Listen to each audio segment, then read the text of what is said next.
إن هذا القرآن يهدي للتي هي أقوم ويبشر المؤمنين الذين يعملون الصالحات أن لهم أجرا كبيرا. الحمد لله وحده والصلاة والسلام على من لا نبي بعده.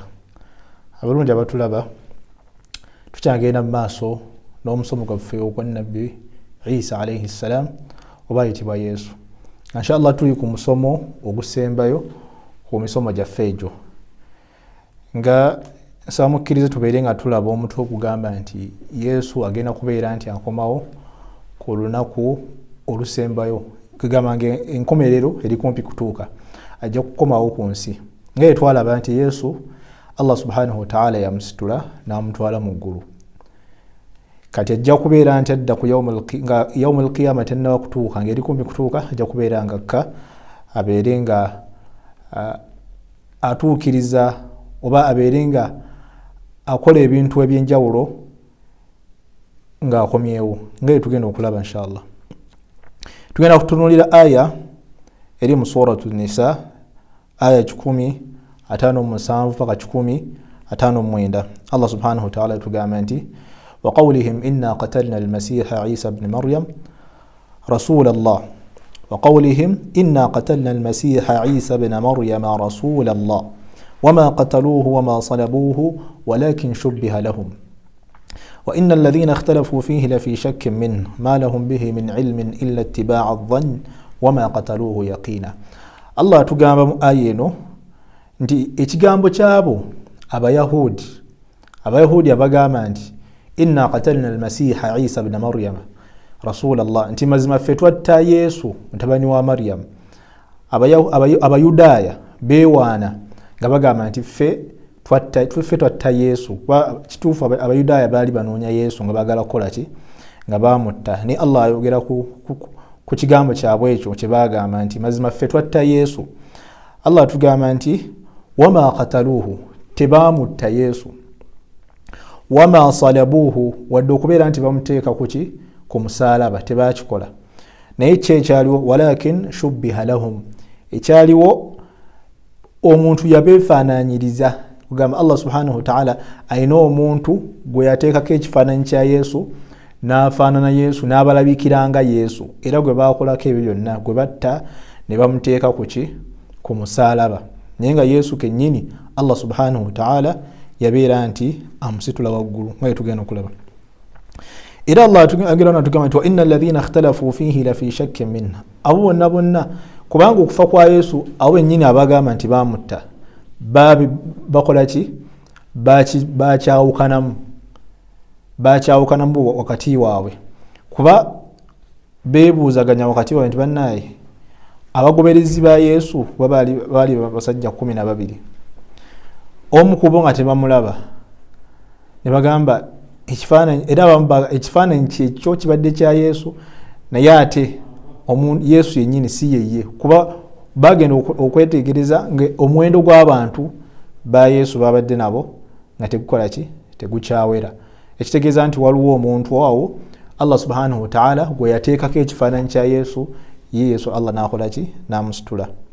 So Allah subhanahu wa ta'ala tugamba mu Qur'an kiki ekyaliwo ddala.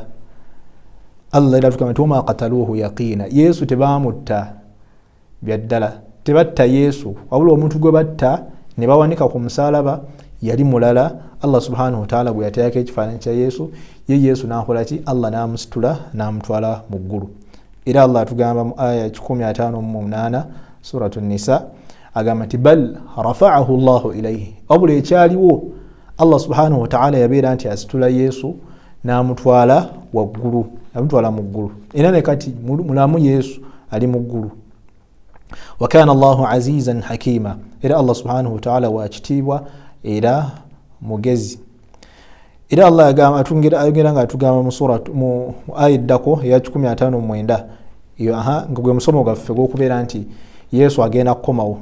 Allah agamba nti wa in min ahli alkitabi illa la yu'minanna bihi qabla mawtihi. Mazima ddala Yesu wa in min ahli alkitab illa la yu'minanna bihi qabla mawtihi wa yawma alqiyamati yakunu alayhim shahida.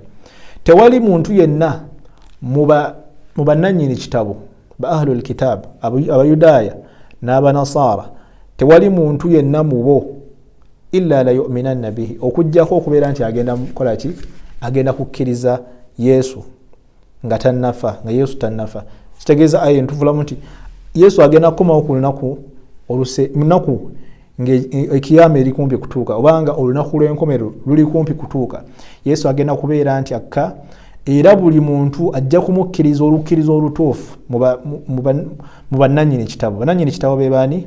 Be Bayudaaya n'Abanasara. Abanasara ennaku zino aba Christians oba abakristaayo bonna nga bwe bali abakatholiki abakatoliki abalokole born again bonna abo tewali n'omu mu bo agenda kubeera nti Yesu akoma okujja nga bagenda mukkiriza mu butuufu bw'okumukkiriza kuba kati bamukkiriza naye tebamukkiriza mu butuufu bw'okumukkiriza. Abayudaaya n'Abanasara abakristaayo bo bagamba nti Yesu muki mwana wa Katonda, abamu bagamba ye Katonda yennyini, kugamba bamuyita ebintu ebitali bituufu, bamukkiriza mu nzikiriza etali ntuufu.